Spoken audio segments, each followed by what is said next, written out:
Last class में अपन लोगों ने प्रॉपर्टीज ऑफ चार्जेस की बात कर ली थी और कंजर्वेशन ऑफ चार्जेस पर अपन लोगों ने खत्म किया था। अब अपन लोग को इसके आगे बढ़ना था, तो इसके आगे अपन लोगों ने देखे यहाँ पर बेसिकली दो मटेरियल्स डिफाइन किए जाते हैं। एक कहलाता है कंडक्टर, दूसरा कहलाता है इंसुलेटर। नाम से पता चल रहा है जो इलेक्ट्रिसिटी को कंडक्ट करेगा होता है कंडक्टर, और जो इलेक्ट्रिसिटी को कंडक्ट नहीं करेगा वो वाला मटेरियल कौन सा वाला कहलाता है? इंसुलेटर। कंडक्टर इलेक्ट्रिसिटी को कंडक्ट करता है, तो अब अगर वो इलेक्ट्रिसिटी को कंडक्ट करेगा तो यहाँ पर बेसिकली फ्री चार्ज कैरियर्स होते हैं। वो फ्री चार्ज कैरियर्स चार्ज को एक जगह से दूसरी जगह तक लेकर जाते हैं। तो ये जो कंडक्टर होता है, ये कंडक्टर दो तरीके का हो सकता है। एक हो सकता है मेटेलिक कंडक्टर और दूसरा वाला हो सकता है एक्वस सॉल्यूशन ऑफ लिक्विड। तो जो मेटेलिक कंडक्टर्स होते हैं, उन मेटेलिक कंडक्टर्स में जो फ्री आयन्स होते हैं, आयन मतलब पॉजिटिव और नेगेटिव आयन, वो पॉजिटिव और नेगेटिव आयन इलेक्ट्रिसिटी को एक जगह से दूसरी जगह तक ले जा सकते हैं, चार्ज को एक जगह से दूसरी जगह तक ले जा सकते हैं। मेटेलिक कंडक्टर में इलेक्ट्रॉन्स ले जा सकते हैं, और जो एक्वस सॉल्यूशन होते हैं उनमें आयन एक जगह से दूसरी जगह तक चार्ज को लेकर जाएंगे। तो मेटेलिक कंडक्टर में तो चार्ज कैरियर होगा आयन, और जो मेटेलिक कंडक्टर में तो चार्ज कैरियर होगा इलेक्ट्रॉन। और जो दूसरे टाइप के कंडक्टर है जैसे लिक्विड कंडक्टर्स वगैरह जो हो गए, ये जो एक्वस सॉल्यूशन वगैरह हो गए, इनमें चार्ज कैरियर्स बेसिकली अपने क्या हो गए? आयन। अब बात करें इंसुलेटर की, तो इंसुलेटर मतलब वो मटेरियल जो चार्ज को एक जगह से दूसरी जगह तक लेकर नहीं जा रहे, वो अपने बेसिकली क्या कहलाएंगे? इंसुलेटर कहलाएंगे। फिर अपन लोग आगे आए, यहाँ पर अपन लोगों ने डिफाइन किया इलेक्ट्रिक फील्ड को। देखो जब भी अपन लोग बात करते हैं फील्ड की, चाहे अपन किसी भी फील्ड की बात करें, तो फील्ड मतलब क्या होता है? एरिया। तो यहाँ पर जब अपन लोगों ने बात करी इलेक्ट्रिक फील्ड की, तो इलेक्ट्रिक फील्ड का मतलब क्या हुआ? इलेक्ट्रिसिटी का एरिया। तो इलेक्ट्रिक फील्ड मतलब इलेक्ट्रिसिटी का एरिया, वो फील्ड वो एरिया जिसमें इलेक्ट्रोस्टैटिक फोर्स ऑफ अट्रैक्शन या रिपल्सन एक्सपीरियंस किया जा सकता है। किसी भी चार्ज के आसपास का वो एरिया जिसमें इलेक्ट्रोस्टैटिक फोर्स ऑफ अट्रैक्शन या रिपल्सन एक्सपीरियंस किया जा सकता है, वो वाला एरिया कौन सा वाला एरिया कहलाता है? इलेक्ट्रिक फील्ड कहलाता है। फिर अपन लोग को बात करनी electric potential and electric potential difference. तो फिर जब अपन लोगों ने बात करी electric potential and electric potential difference, तो देखो इलेक्ट्रिक पोटेंशियल क्या होता है? इलेक्ट्रिक पोटेंशियल डिफाइन करने के लिए अपन लोग सीधा ऐसे बोलते हैं V is equal to W by Q. और अगर यहाँ पर ये जो चार्ज Q है, ये चार्ज Q 1 कूलम हो गया, तो V इज इक्वल टू किसके हो जाता है? W के। मतलब यूनिट पॉजिटिव चार्ज को मेरे को लेकर आना है। कहाँ पर लेकर आना है? इलेक्ट्रिक फील्ड में लेकर आना है। कहाँ से लेकर आना है? इन्फिनिटी से लेकर आना है। तो अगर कोई इलेक्ट्रिक फील्ड है, उस इलेक्ट्रिक फील्ड में मैं इन्फिनिटी से किसी यूनिट पॉजिटिव चार्ज को लेकर आता हूँ। तो अगर कोई इलेक्ट्रिक फील्ड है, उस इलेक्ट्रिक फील्ड में मैं इन्फिनिटी से किसी यूनिट पॉजिटिव चार्ज को लेकर आता हूँ। तो उस इलेक्ट्रिक फील्ड में किसी यूनिट पॉजिटिव चार्ज को इन्फिनिटी से लेकर आने में positive of the work done by external force और negative of the work done by electrostatic force.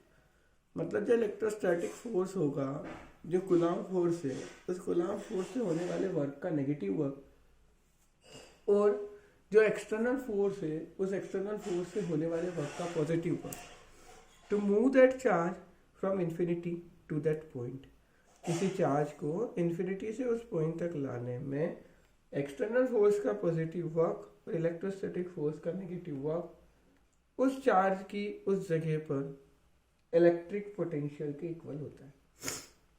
अब जब अपन लोग बात करते हैं इस इलेक्ट्रिक पोटेंशियल की, तो इस इलेक्ट्रिक पोटेंशियल का यूनिट होता है basically volt, and that volt is represented by capital V।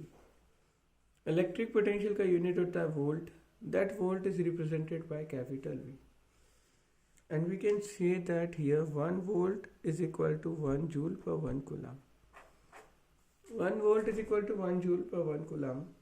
1 volt is equal to 1 joule per 1 coulomb होता है। मतलब अगर 1 कूलम चार्ज को एक जगह से दूसरी जगह तक लाने में 1 जूल का वर्क डन हो रहा है, तो उस पॉइंट पर जो इलेक्ट्रिक फील्ड इलेक्ट्रिक पोटेंशियल होगा, वो इलेक्ट्रिक पोटेंशियल 1 वोल्ट होगा।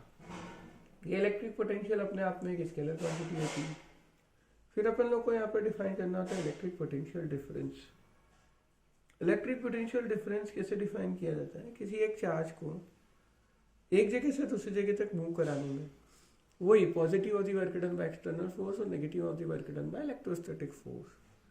किसी एक चार्ज को एक जगह से दूसरी जगह तक मूव कराने में positive of the work done by external force, negative of the work done by electrostatic force, उन दोनों पॉइंट के बीच में इलेक्ट्रिक पोटेंशियल डिफरेंस के फॉर्म में स्टोर हो जाता है। और ये भी अपने आप में एक स्केलर क्वांटिटी है। मतलब एक चार्ज को एक जगह से दूसरी जगह तक मूव कराने में अगर 1 जूल का वर्क डन हो रहा है तो दोनों पॉइंट के बीच का जो इलेक्ट्रिक पोटेंशियल डिफरेंस होगा वो 1 वोल्ट होगा। अब अपन लोग को बेसिकली डिफाइन करना था इलेक्ट्रिक करंट रिप्रेजेंट करते आई से। तो इलेक्ट्रिक करंट बेसिकली कैसे डिफाइन किया जाता है? The rate of flow of charge with respect to time. The rate of flow of charge with respect to time तुम लोग का बेसिकली कहलाता है electric current. I is equal to यहाँ पर डिफाइन किया जाता है किसके? क्यू बाई टी के। यहाँ पर जो यूनिट होता है इलेक्ट्रिक करंट का वो होता है ampere, represented by capital A. और जब अपन लोग यहाँ पर फिर डिफाइन करें 1 एम्पियर को तो ये 1 एम्पियर बेसिकली हो जाता है 1 कूलम बाय 1 सेकेंड। और जब अपन बात करें कि ये जो इलेक्ट्रिक करंट है ये स्केलर है या वेक्टर क्वांटिटी है, then this electric current is basically a scalar quantity. फिर अपन लोगों को 1 एम्पियर अपन लोगों ने डिफाइन कर दिया। और यहाँ पर जब अपन इलेक्ट्रिक करंट की डायरेक्शन की बात करते हैं तो ये जो इलेक्ट्रिक करंट का डायरेक्शन होता है ये इलेक्ट्रिक करंट का डायरेक्शन होता है in the direction of flow of positive charge. मतलब पॉजिटिव चार्ज जिस डायरेक्शन में जाने का सेंस रखता है इलेक्ट्रिक करंट उस डायरेक्शन में फ्लो करता है। और अगर यहाँ पर नेगेटिव चार्ज का फ्लो होता है तो नेगेटिव चार्ज के फ्लो होने की कंडीशन में जो करंट होता है वो उस पॉजिटिव चार्ज के अपोजिट डायरेक्शन में फ्लो होगा। अब यहाँ पर अगर मेरे को बात करनी है इलेक्ट्रिक करंट के फ्लो होने के लिए क्या क्या कंडीशन चाहिए, तो इलेक्ट्रिक करंट के फ्लो होने के लिए ज़रूरी है कि अपना जो सर्किट है ये सर्किट क्लोज होना चाहिए। यहाँ पर ये सर्किट के जो भी पॉइंट्स रहेंगे उन दोनों पॉइंट्स के बीच में, जहाँ पर भी जो भी उन दोनों पॉइंट्स के बीच में यहाँ पर एक पोटेंशियल डिफरेंस होना चाहिए। फिर अपन लोगों ने बात करी flow of charges in a wire.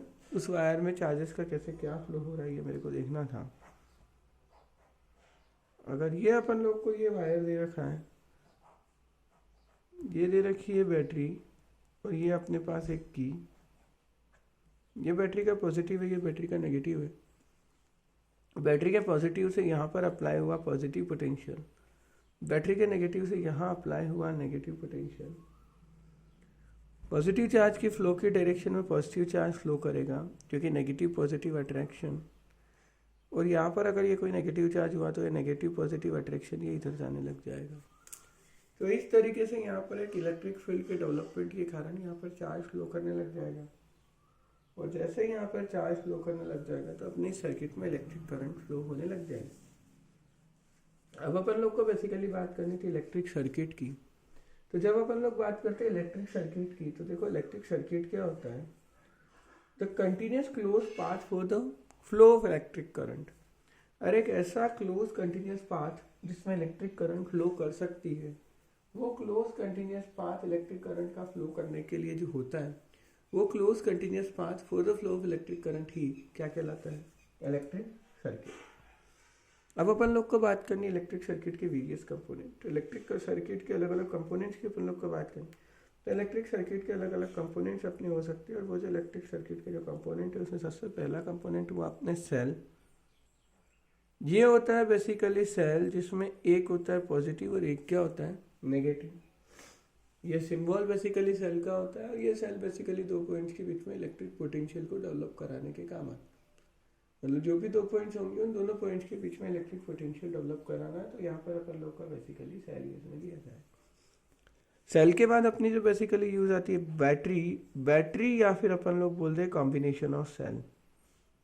तो बैटरी या कॉम्बिनेशन ऑफ सेल मतलब दो या दो से ज़्यादा सेल को आपस में कनेक्ट कर दिया जाता है।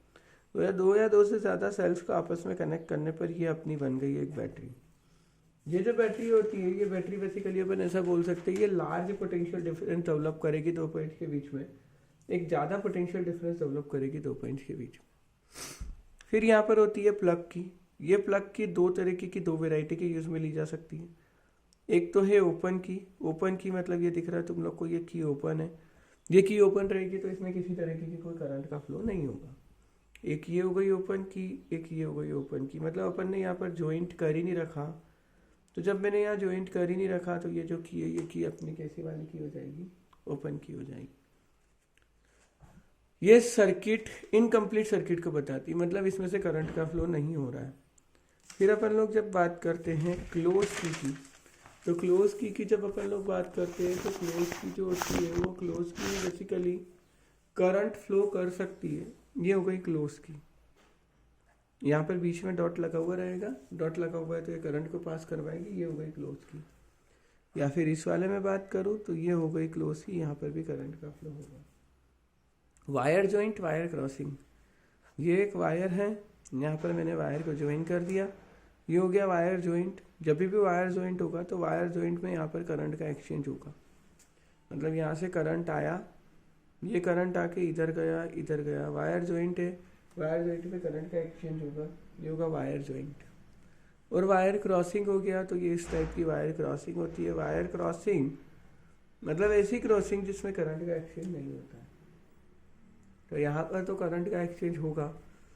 ये वायर क्रॉसिंग रिप्रेजेंट करेगा ऐसे दो वायर के पास होने को, मतलब यहाँ पर ये दो वायर एक दूसरे से क्रॉस हो रहे हैं, पास हो रहे हैं, लेकिन इनमें आपस में किसी तरीके के कोई करंट का एक्सचेंज नहीं हो रहा है। फिर ये हो गया एक बल्ब, ये बल्ब बेसिकली ग्लो करेगा जब करंट जाएगी, और करंट जाएगी तब ग्लो नहीं, करंट नहीं जाएगी तो ग्लो नहीं करेगा। फिर होता है अपना एक रेजिस्टेंस, ये हो गया रेजिस्टेंस, ये बेसिकली सर्किट में रेजिस्टेंस को रिप्रेजेंट करता है, अपोज करता है करंट के फ्लो का। मतलब जैसे इसमें करंट जाएगी तो ये करंट के जाने को इसमें अपोज करेगा, ये करंट के जाने, चार्ज के इसके अंदर जाने पर रेजिस्टेंस क्रिएट करेगा, करंट को जाने से रोकेगा। वेरिएबल रेजिस्टेंस दो नोटेशन है, एक तो ये वाला और एक ये वाला, ये दोनों सिंबल वेरिएबल रेजिस्टेंस को रिप्रेजेंट करते हैं। वेरिएबल रेजिस्टेंस मतलब इसमें रेजिस्टेंस चेंज हो सकता है, इसमें रेजिस्टेंस चेंज नहीं होगा। ये फिक्स रेजिस्टेंस है, कांस्टेंट रेजिस्टेंस होगा, ये रेजिस्टेंस चेंज नहीं होगा। ये वेरिएबल है, ये वेरिएबल है, मतलब ये रेजिस्टेंस चेंज हो सकता है। फिर आगे अपन लोग बेसिकली 3 मीटर की बात करते हैं। एक होता है एमीटर, एक होता है वोल्ट मीटर, एक होता है गैल्वेनोमीटर। एमीटर के लिए सिंबल ए, वोल्ट मीटर के लिए सिंबल वी और गैल्वेनोमीटर के लिए सिंबल जी। और तीनों में होते हैं प्लस माइनस, एमीटर का प्लस माइनस, वोल्ट मीटर का प्लस माइनस, गैल्वेनोमीटर का प्लस माइनस, तीनों में प्लस माइनस होंगे। एमीटर बेसिकली यूज लिया जाएगा करंट मेजर करने के लिए, वोल्ट मीटर बेसिकली यूज लिया जाएगा पोटेंशियल डिफरेंस मेजर करने के लिए, और गैल्वेनोमीटर बेसिकली यूज लिया जाएगा करंट को जस्ट डिटेक्ट करने के लिए।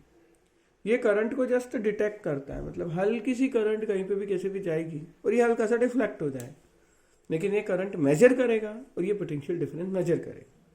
ठीक है, ये मेजरमेंट के लिए यूज में आते हैं दोनों, और ये जस्ट डिटेक्शन के लिए यूज में आते हैं कि ये जस्ट करता है डिटेक्ट, ये केवल डिटेक्ट कर पाएगा, एकदम से डिटेक्ट कर लेगा जहां पर भी जैसे भी करंट जा रही है, ये फुल डिफ्लेक्ट हो जाता है एक्चुअली, इसलिए मेजर नहीं कर पाता। आज तक के लिए यहीं तक। यहाँ तक किसी को कोई भी डाउट, कोई भी प्रॉब्लम, कोई भी दिक्कत किसी तरीके की कोई भी हो तो पूछ सकते हो। इसके आगे का अपन लोग नेक्स्ट क्लास में देखेंगे। यहाँ तक कुछ भी हो तो पूछ लेना, कोई भी प्रॉब्लम हो तो पूछ लेना, फिर आगे की बात अपन लोग नेक्स्ट क्लास में करेंगे।